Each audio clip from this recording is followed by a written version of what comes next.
Hello and welcome to this very special edition of Newsmaker. There can't be a bigger newsmaker than Nandan Nilekani.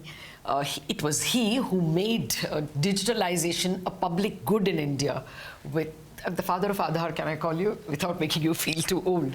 Well, the reason why it is very important to hear out Nandan Nilekani now is that there is a new phenomenon in artificial intelligence, and a lot of people out there are looking out to you to check out, is it a constructive force, is it a difficult force, disruptive force? So that's really the first question, and I'm going to quote your previous speech where you said India wants artificial intelligence applications that benefit all citizens. It is not competing for large language models, but the Indian path is that we want to we are here to make a difference, and our aim is to give this technology in the hands of people. You seem to be a man with a plan. What's in your mind? Yeah, so I think India has benefited hugely from digital public infrastructure, or DPI, and Aadhaar, UPI, and all these things have transformed the way we live. We believe AI has similar transformation possibilities. AI is a very powerful technology, but it's a technology like anything else. And we have to use it appropriately, safely, with the appropriate guardrails. And if we do that and apply it at population scale, then we can make even bigger impact on people. So we call this DPI to the power of AI. We sort of take DPI to the next level with AI, and we have a number of things on that front which are happening. So yes, there is a plan, and our view is that technology is only as good as its use. And we also believe that large language models will be commodities. There are going to be many of them. Every day there's a new announcement. There are many people spending money building these models. It's not the models, it's how do we apply them to make a difference. And that's where India's focus, I believe, should be. Yeah, I mean, absolutely. After UPI and the big splash it has made, around the corner, everyone is looking to you, whether it'll be ONDC, account aggregators, and now AI. But before I come to that, you need to clarify the fear that people have of AI as well. Yeah. Do you fear that before it becomes a constructive force, it may take away some jobs? Well, I think there are many fears about AI, founded or unfounded. One is, of course, that AI will hugely automate and reduce jobs. Now, that's a fear we should take into account, because anytime a new technology comes, some jobs will go, but new jobs will come. And there'll be a period when maybe the job loss will be more than the job gain. But fundamentally, I think in India, we have to think of it differently. If we can use AI to amplify services to people, if people can get better education, better healthcare, better farming knowledge, then actually it has a very positive impact. So if farmers know more about how to farm, they'll do a better job and so on. So I think if we think of AI as amplifying human potential and applied that way, I don't think we should be that worried about AI. I'll tell you where the worry got a little substance. For the first time in my coverage of IT companies, if you just took the top 5 companies in the Nifty, the aggregate numbers they hired was negative 62,000. Until now, we have seen slower growth, but it was always growth. A reduction in the workforce of the top 5 by 62,000 is a bit of a scare. Yeah, but I think we have to also look at what are the factors. I don't think it's AI so much as you know that in general over the last couple of years there has been a reduction in discretionary spending of client companies. Is that not related to AI? No.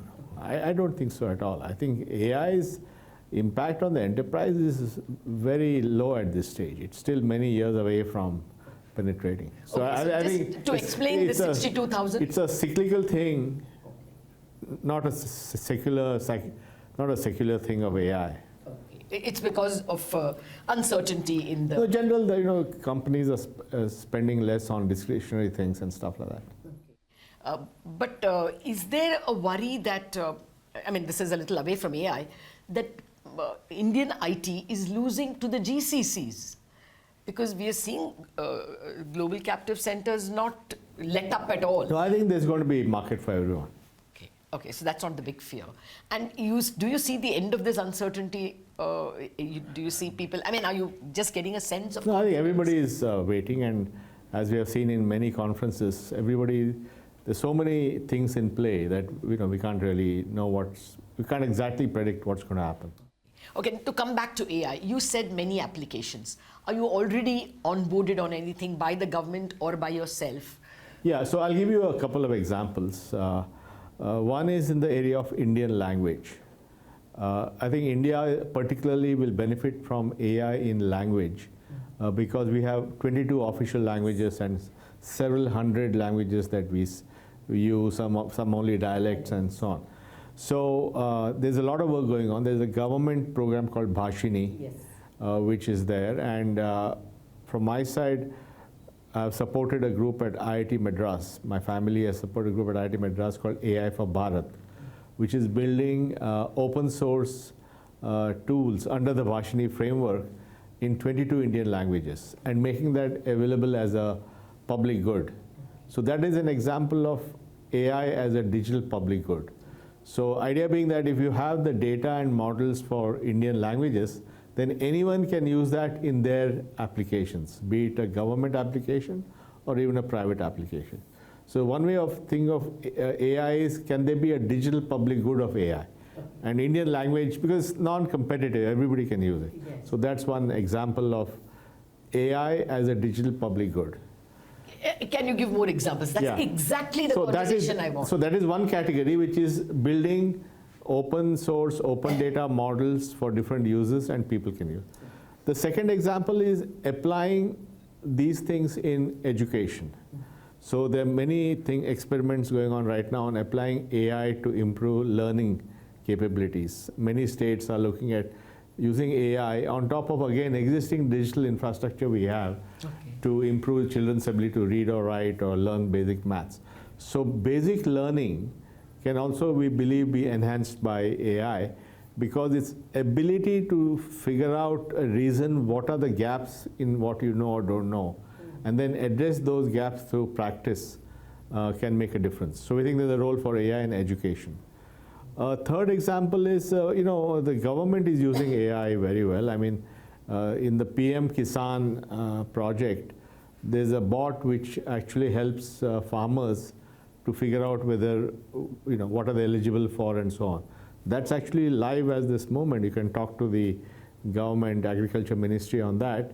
And they have actually using AI in Indian languages to help farmers answer questions, whether they receive the money, what are the eligibility rules, and they're getting thousands of queries. So we're actually seeing live examples of AI being used. Will all this mean more work for infotech companies? Well, many of these things are being done either by the government or by philanthropists. So it's not clear whether it's a business opportunity so much. I mean, they will be, but I'm saying in this case. But at the moment, it's a public good that you're referring. So I think, AI, there are three things. One is AI as a digital public good, which is Bhashini, AI4Bharat. AI usage, using DPI infrastructure, which is in education and even in agriculture. And third is infrastructure to collect data at scale. Because ultimately in AI, it's the data that matters, not the models. The models, there'll be a dime a dozen. Now, most of the data which is used in the internet is internet scraped data in English. Yes. Now, what we need is our data to our situation. So one of the things that, for example, the AI4Bharat has built, they have built tools to collect Indian data or any local data. Yeah. So then we need tools to collect data at scale. So that's the third part. So you can have AI as a digital public good. You can have AI infrastructure to create data for AI. And you can apply AI along with existing DPIs to amplify education or health and so on. Fair point. But what about the big fear that we hear in the West about biases? For instance, loans are not given to, for instance, blacks because you use AI on existing data. Generative AI is learning the bias. Yeah, Is so that also a problem? No. It's all about training it properly, training it with the right data, using curated data for training the models, using different techniques for ensuring the answers are correct. it's really about creating boundary conditions. If you go and scrape data of the internet and build your models, then the bias of the internet will come in the thing. So you have to do a bit of work to reduce bias and hallucinations and so on. So these are not open-ended kind of AI. They have bounded data which is on a specific, for example, if it's about farmers, they'll process thousands of questions which have been vetted by somebody, so that the answers remain within that boundary. Okay.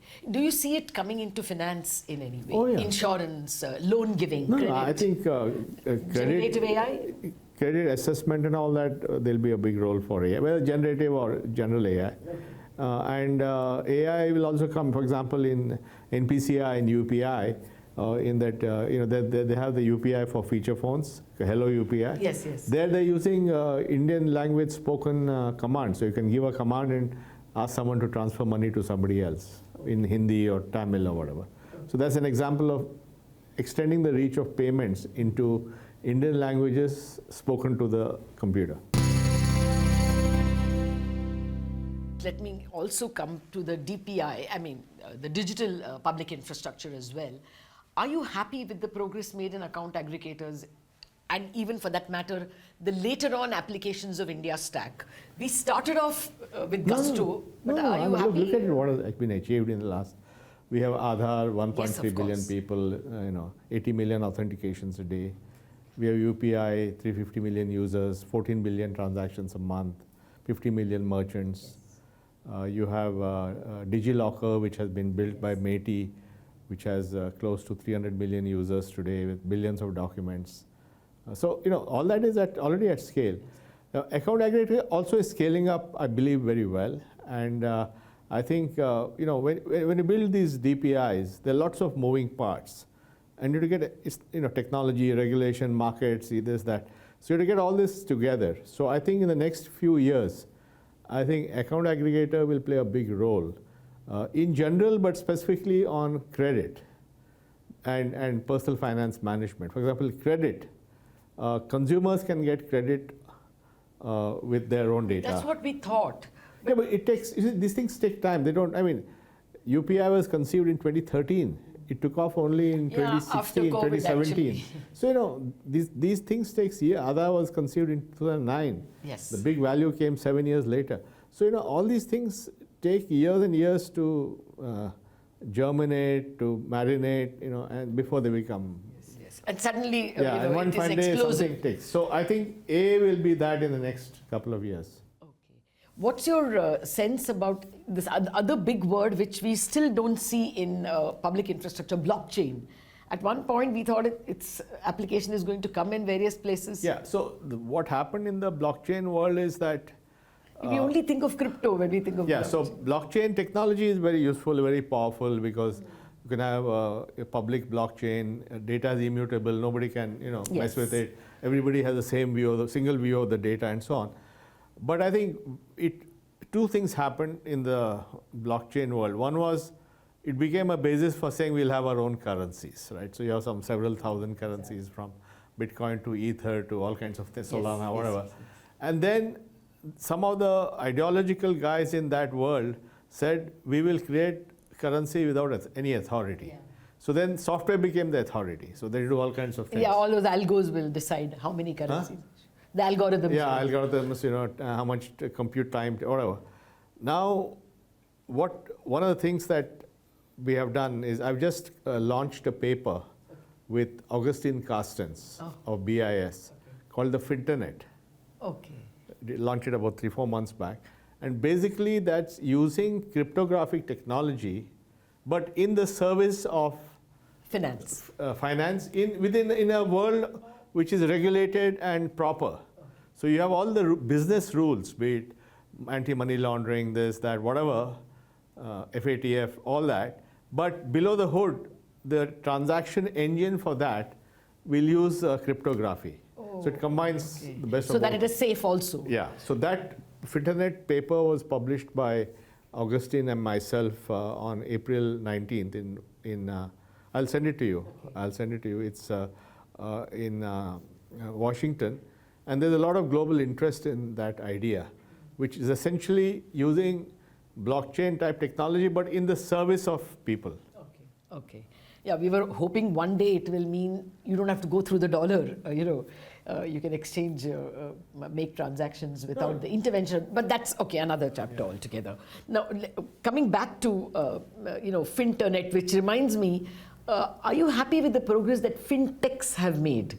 At one point, we were running away with our imagination, when Paytm was doing extremely well, and of course UPI joined in. But when UPI became a public good, the fintechs are not taking off in that same fashion. Are you worried or disappointed? The payment, what UPI did was essentially made Payment high volume, free. low cost payments a commodity, right? And that actually enabled so many companies, right? So it's like basic infrastructure, and of course in payments itself, Paytm is there. We have companies like PhonePe and people like Yes. Google Pay. Yes. Then there are a lot of the capital market companies use UPI. Oh, yes. Zerodha, Grow, and all these guys. So education companies, I mean the companies like Physics Wala and all that, they built their subscription business on UPI or JAR, which does micro. They like every day you save a few rupees. They use UPI AutoPay. So now the UPI is now becoming part of the fabric. So there are many companies being built which could not have been done without UPI. Okay. What's your sense of the next big moment? UPI was this big moment in our... No, I think account aggregator is a big thing. Applying AI to Indian thing will be huge. ONDC and open networks is another big thing. ONDC for commerce, ONDC for mobility, open networks for energy transactions. We have something called the Unified Energy Interface. And then there's, of course, the Finternet. So there are many things down the road which are going to... But remember, these things don't happen in a day. Immediately, yeah. They have to... You're happy with the progress of ONDC? Oh, I think yes. it sparked people's imagination and interest a great deal, but it's taken some time coming. No, again, they're already doing millions of transactions. I think they're doing an excellent job. Mobility, they have food. Food is a big thing on ONDC. They're allowing... Food delivery, is it? Yeah. There are many companies in food delivery. And again, different models are emerging there. There's, I think Magic Pen is a company which operates food delivery on ONDC, and they use Ola's. I think it's very big in Bangalore. I don't know where all they are. And they use Ola's two-wheeler EV for delivery and so on. So all these things are all coming together. So I think it'll continue to grow. And it's also ONDC, because of its architecture, allows a small supplier to now offer his products and be discovered by anyone else. So I think it's, You're happy with the achieved a progress? lot, but we have a lot more to do. Okay. Well, just a final word. You have been in technological services and its, value-added uses. But what is the silver bullet for Indian manufacturing? Because India is in that. So, as a technocrat. No, I think Indian manufacturing actually is poised for good growth. For one, the infrastructure is much better today in India, and people can produce and put on a container and send it to the port. All that is working extremely well. Roads and so on. So I think even air cargos, I think infrastructure is in good place. I think this China Plus One is kicking in, and there's so many companies, whether it's electronics companies, whether they're pharmaceutical companies, whether they're people who make clothes or toys. So I think you're confident that... Yeah, so I think there'll be a lot of shift of global manufacturing to India.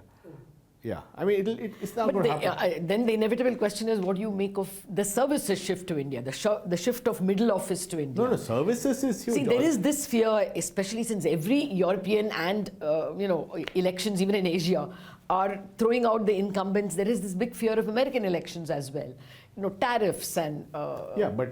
Do you therefore fear this middle office? We have to separate goods from services, right? Tariffs typically come on goods On and goods, trade. yes. I think services will continue because it's helping everyone. So our business to, processes exports Yeah, and it's a services big thing, exports are not And endangered by GCC is there, they're part of those. So this companies. geopolitics, you don't see it endangering services No, exports. politics is always uncertain, but I think by and large services will continue to do well.